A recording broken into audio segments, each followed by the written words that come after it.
ओम शांति। आज 20 तारीख है, रविवार का दिन है। तो आज सारा दिन मैं सत्यता की अथॉरिटी से संपन्न आत्मा हूँ, इस स्वमान का अभ्यास करेंगे और हमको भी सत्य बात और सत्य ज्ञान मिला हुआ है। इस खुशी में उमंग उत्साह में बाबा कहते हैं नाचते रहेंगे। तो सारा दिन सत्यता की इस शक्ति के स्वरूप बनकर रहेंगे। हमारा ओरिजिनल स्वरूप है सत्यता की शक्ति का। तो सारा दिन उस आत्मिक स्वरूप में रहकर सत्य शिव बाबा की याद में रहेंगे, जिससे हमारे अंदर भी ये सत्यता की शक्ति आएगी। तो आज अव्यक्त बाप दादा के महावाक्य है, जो बाबा ने स्नेह और सत्यता की अथॉरिटी का बैलेंस इसके ऊपर मुरली चलाई है। तो आज की दुनिया बाबा कहते झूठी है, गाते भी है झूठी काया, झूठी माया, झूठा सब संसार। लेकिन सत्य बाप हमको सत्य ज्ञान सुनाकर सतयुग में ले जाते हैं। तो आज सत्यता की अथॉरिटी क्या होती है, ये सारी मुरली में बाबा ने सुनाया है। तो मुरली का सार है स्नेह और सत्यता की अथॉरिटी का बैलेंस। आज सतबा, सत शिक्षक, सतगुरु अपने सत्यता के शक्तिशाली सत बच्चों से मिलने के लिए आए हैं। सबसे बड़े ते बड़ी शक्ति व अथॉरिटी सत्यता की है। सत दो अर्थ से कहा जाता है, एक सत अर्थात सत्य, दूसरा सत अर्थात अविनाशी। दोनों अर्थ से सत्यता की शक्ति सबसे बड़ी है। बाप को सत बाप भी कहते हैं। बाप तो अनेक है, लेकिन सत बाप एक है। सत शिक्षक, सत गुरु एक ही है। तो सत्य को ही परमात्मा कहते हैं, अर्थात परमात्मा की विशेषता सत्य है, अर्थात सत है। आपका गीत भी है ना, सत्य ही शिव है। या दुनिया में भी कहते हैं सत्यम शिवम सुंदरम। तो साथ साथ बाप परमात्मा के लिए सतचित आनंद स्वरूप भी कहते हैं। तो आप आत्माओं को सतचित आनंद स्वरूप कहते हैं। तो सत शब्द की महिमा बहुत ही गाई हुई है, और कभी भी कोई कार्य में अथॉरिटी से बोलते तो यही कहते हैं ना, मैं सच्चा हूं इसलिए अथॉरिटी से बोलता हूं। तो सत्य के लिए गायन है, सत्य की नाव डोलेगी, हिलेगी, डुलेगी, लेकिन डूबेगी नहीं। तो आप लोग भी कहते हो सच तो बीटो नच। सच्चा अर्थात सत्यता की शक्ति वाला सदा ही नाचता रहेगा, कभी मुरझाएगा नहीं, उलझेगा नहीं, घबराएगा नहीं, कमजोर नहीं होगा। सत्यता की शक्ति वाला सदा खुशी में नाचता रहेगा। तो शक्तिशाली होगा, सामना करने की उनमें शक्ति होगी, इसलिए घबराएगा नहीं। सत्यता को सोने के समान कहते हैं, असत्यता को मिट्टी के समान कहते हैं। भक्ति में भी जो परमात्मा की तरफ लगन लगाते उन्हों को सत्संगी कहते हैं, सत्य का संग करने वाले। और लास्ट में जब आत्मा शरीर छोड़ते हैं तो भी क्या कहते हैं, सतनाम संग है। तो सत अविनाशी है, सत्य बाबा कहते हैं सत्य है। सत माना सत्य है, तो सत्यता की शक्ति महान शक्ति है। वर्तमान समय मेजॉरिटी लोग आप सबको देखकर क्या कहते हैं कि इनों में सत्यता की शक्ति है, तब इतना समय वृद्धि करते हुए चल रहे हैं। तो सत्यता कब हिलती नहीं, सत्यता अचल होती है। सत्यता वृद्धि को प्राप्त करने की विधि है। सत्यता की शक्ति से सतयुग मनाते हो। सत्य भी सत्यनारायण, सत्य लक्ष्मी बनते हो। तो यह सत्य ज्ञान है, सत्य बाप का ज्ञान है, इसलिए दुनिया से न्यारा और प्यारा है। तो आज बाप दादा सभी बच्चों को कह रहे हैं कि सत्य ज्ञान की, सत्यता की अथॉरिटी कितनी धारण की है। सत्यता हर आत्मा को आकर्षित करती है। चाहे आज की दुनिया झूठ खंडे, सब झूठ है, अर्थात सब में झूठ मिला हुआ है, फिर भी सत्यता की शक्ति वाले विजयी बनते हैं। सत्यता की प्राप्ति खुशी और निर्भयता है। सत्य बोलने वाला सदा निर्भय होगा, उनको कब भय नहीं होगा। जो सत्य नहीं होगा तो उनको भय जरूर होगा। तो आप अभी सत्यता की शक्ति वाले श्रेष्ठ आत्माएं हो। सत्य ज्ञान, सत्य बाप, सत्य प्राप्ति, सत्य याद, सत्य गुण, सत्य शक्तियां सर्व प्राप्ति है। तो इतनी अथॉरिटी का नशा रहता है। अथॉरिटी का अर्थ अभिमान नहीं। जितना बड़े थे बड़े अथॉरिटी, उतना उनकी वृत्ति में रूहानी अथॉरिटी रहती है। वाणी में स्नेह और नम्रता होगी, यही अथॉरिटी की निशानी है। तो जैसे आप लोग वृक्ष का दृष्टांत देते हैं, वृक्ष में जब संपूर्ण फल की अथॉरिटी आ जाती है तो वो वृक्ष झुकता है, अर्थात निर्माण बनने की सेवा करता है। तो ऐसे रूहानी अथॉरिटी वाले बच्चे की जितनी बड़ी अथॉरिटी उतने निर्माण और सर्व के स्नेही होंगे। लेकिन सत्यता के अथॉरिटी वाले निरअहंकारी होते हैं। तो अथॉरिटी भी हो, नशा भी हो और निरअहंकारी भी हो।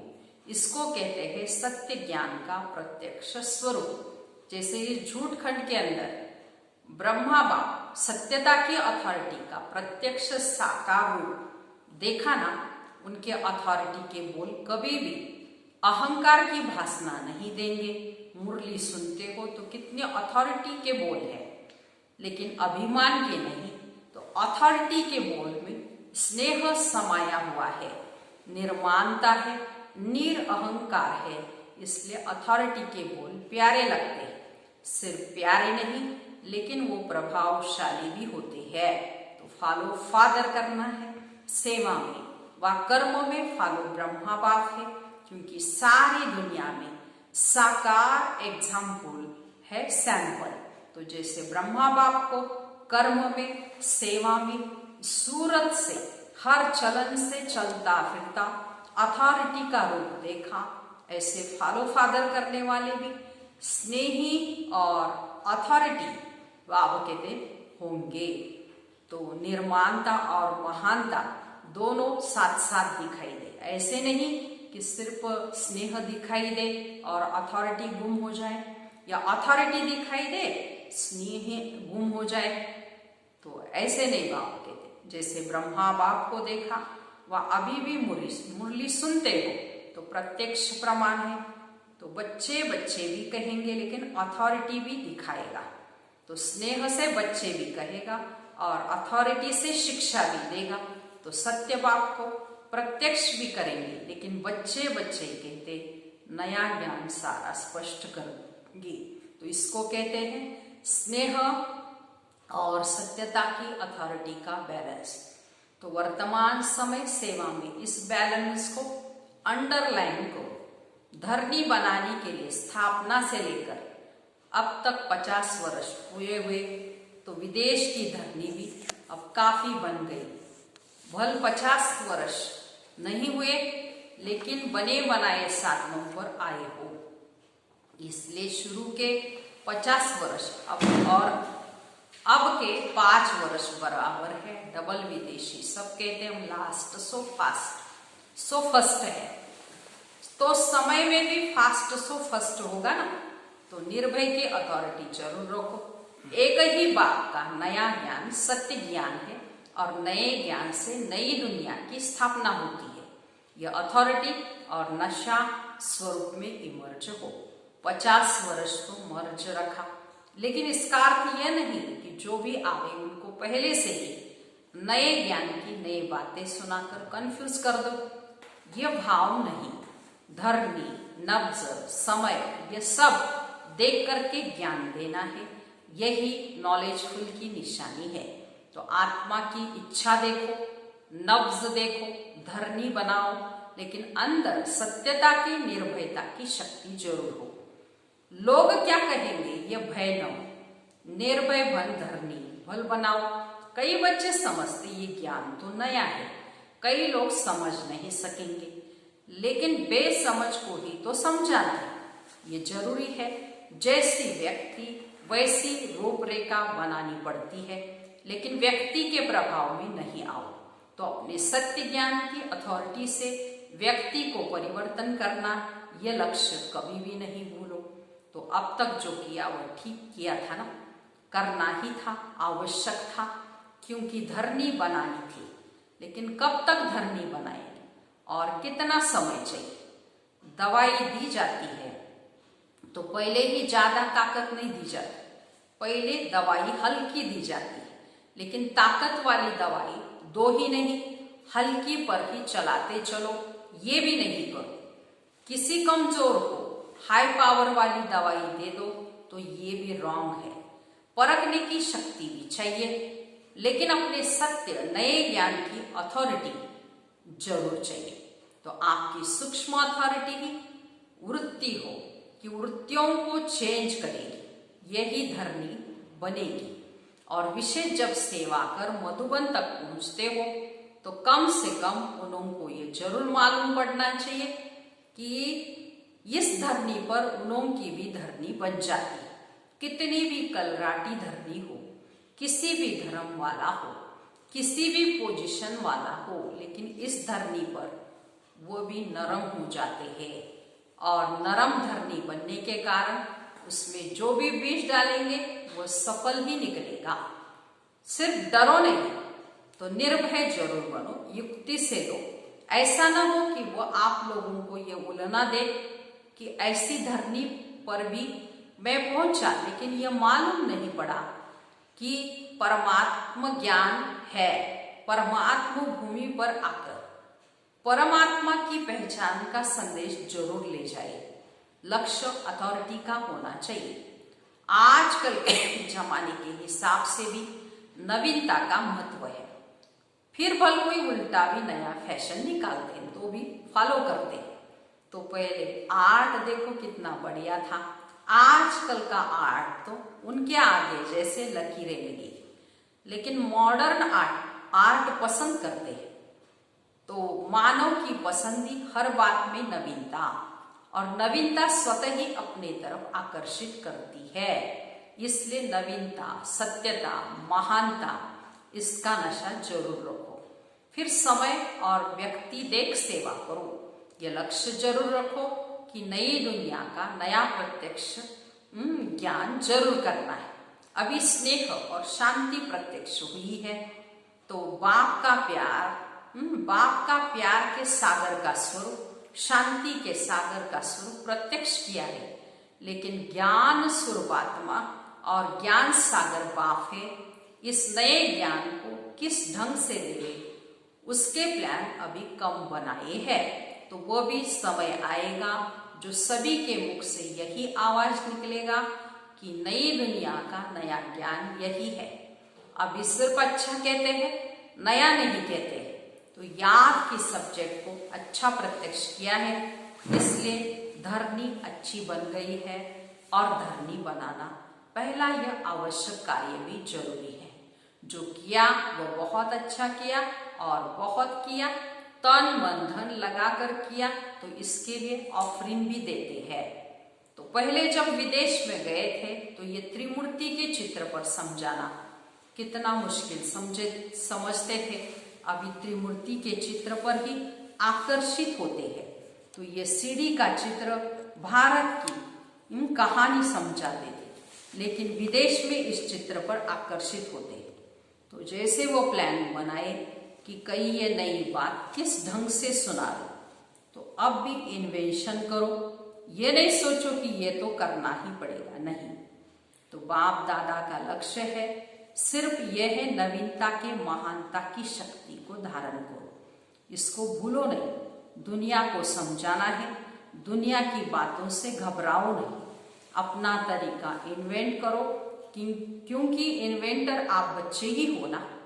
तो सेवा के प्लान बच्चे ही जानते, जैसा लक्ष्य रखेंगे वैसा प्लान बहुत अच्छे से अच्छा बन जाएगा और सफलता तो तुम्हारा जन्म सिद्ध अधिकार है, इसलिए नवीनता को प्रत्यक्ष करो।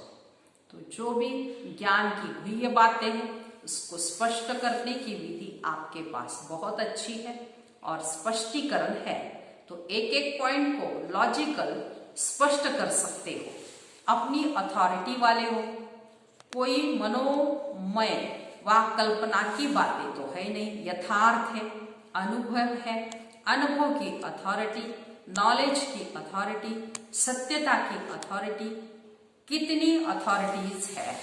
तो ऐसे अथॉरिटी स्वरूप बनकर बाबा कहते हैं स्नेह दो, दोनों को साथ साथ कार्य में लगाओ।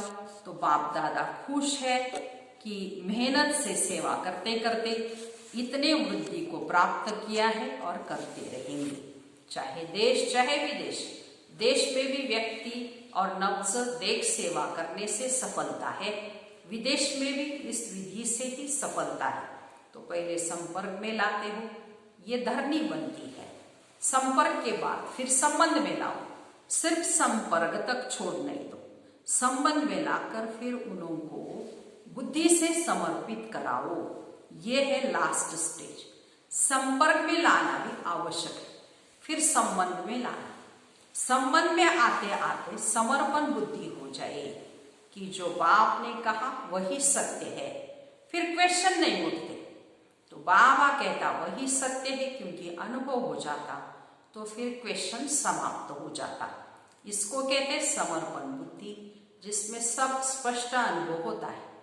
तो ये लक्ष्य रखो कि समर्पण बुद्धि तक लाना आवश्यक है। तब कहेंगे माइक तैयार हुए हैं। माइक क्या आवाज करेगा?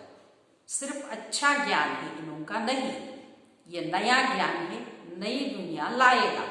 यह आवाज हो तब कुंभकर्ण जागेंगे ना, नहीं तो सिर्फ आंख खोलते हैं बहुत अच्छा कर, फिर उनको नींद आ जाती। इसलिए जैसे स्वयं बालक सो मालिक बन गए हो ऐसे बनाओ।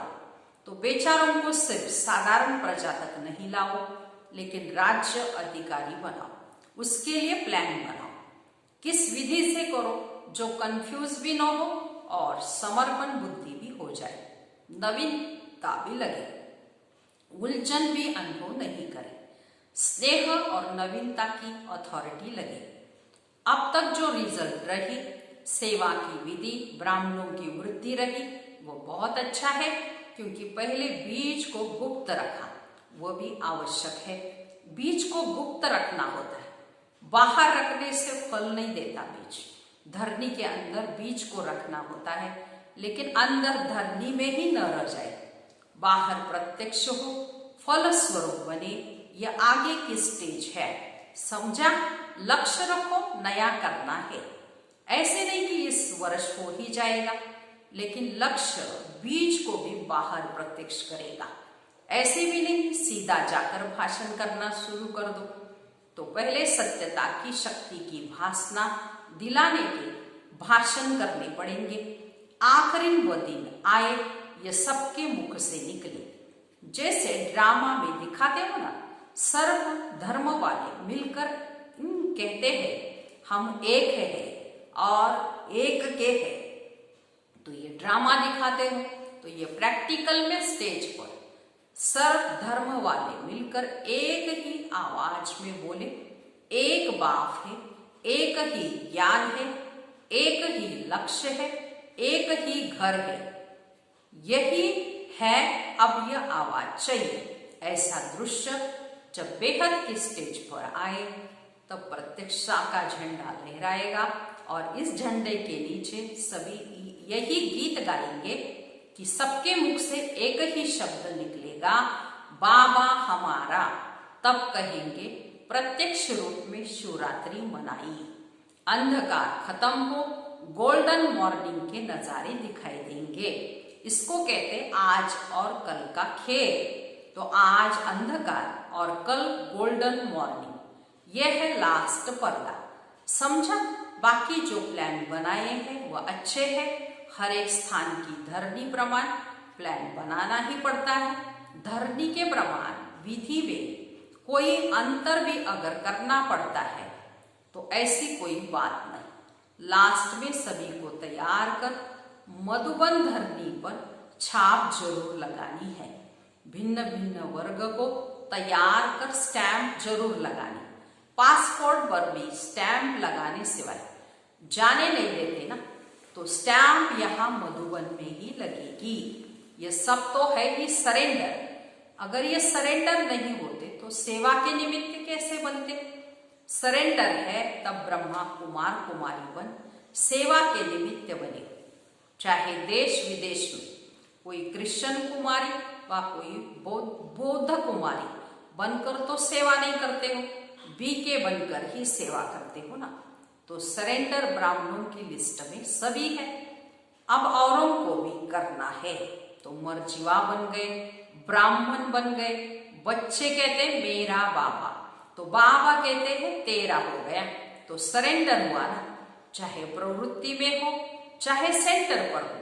लेकिन जिसने दिल से कहा मेरा बाबा, तो वो बाप ने अपना बनाया।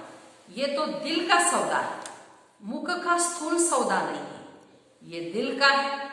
सरेंडर माना श्रीमत के अंडर रहने वाले। तो सारी सभा सरेंडर है ना, इसलिए फोटो भी निकला है। अब चित्र में आ गए तो बदली हो नहीं सकते। परमात्मा घर में चित्र हो जाए ये कम भाग्य नहीं, ये स्थूल फोटो नहीं, लेकिन बाप के दिल में फोटो निकल गया। अच्छा, ऐसे सर्व सत्यता की अथॉरिटी वाले श्रेष्ठ आत्माओं को, सर्व नवीनता और महानता को प्रत्यक्ष करने वाले सच्चे सेवाधारी बच्चों को, सर्व स्नेह और अथॉरिटी के बैलेंस रखने वाले, हर कदम में बाप द्वारा ब्लेसिंग लेने वाले श्रेष्ठ अधिकारी आत्माओं को, सर्व सत अर्थात अविनाशी रत्नों को, अविनाशी पाठ बजाने वालों को, अविनाशी खजाने के बालक सोमालिक को, विश्व रचता सतबाप सत शिक्षक सतगुरु का याद प्यार, गुड मॉर्निंग और नमस्ते। हम रूहानी बाप की रूहानी बच्चों को नमस्ते। हम रूहानी बच्चों की रूहानी माता पिता बाप दादा को याद प्यार, गुड मॉर्निंग और नमस्ते। अब इस सारी मुरली का वरदान सुनेंगे। मन के मौन से सेवा की नई इन्वेंशन निकालने वाले सिद्धि स्वरूप भव। जैसे पहले मौन का व्रत रखा था तो सब फ्री हो गए थे, टाइम बच गया था। ऐसे अब मन का मौन रखो जिससे व्यर्थ संकल्प आवे ही नहीं। जैसे मुख से आवाज न निकले वैसे व्यर्थ संकल्प भी न आवे। यह है मन का मौन। तो समय बच जाएगा। इस मन के मौन से सेवा की नई इन्वेंशन निकलेगी, जो साधन कम और सिद्धि ज्यादा होगी। जैसे साइंस के साधन सेकंड में विधि को प्राप्त कराते हैं, वैसे साइलेंस के साधन द्वारा सेकंड में विधि प्राप्त होती है। इससे सारा दिन सिद्धि स्वरूप बनना है। मुख के मौन के साथ साथ यह मन का मौन करना है, जो मन में व्यर्थ संकल्पों का आवाज निकले ही नहीं। ऐसे बाबा कहते हैं मन का मौन करेंगे तो जरूर सफलता स्वरूप सिद्धि स्वरूप बन जाएंगे। स्लोगन है, जो स्वयं समर्पित स्थिति में रहते हैं तो सर्व का सहयोग भी उनके आगे समर्पित होता है। सूचना है, आज मास का तीसरा रविवार है, तो सभी राजयोगी तपस्वी भाई बहने 6:30 से 7:30 बजे तक विशेष योग अभ्यास के समय अपने लाइट माइंड स्थिति में स्थित हो भ्रुकुटी के मध्य बाप दादा का आह्वान करते हुए कंबाइंड स्वरूप का अनुभव करें और चारों ओर लाइट माइंड की किरणें फैलाने की सेवा करें। अच्छा, ओम शांति।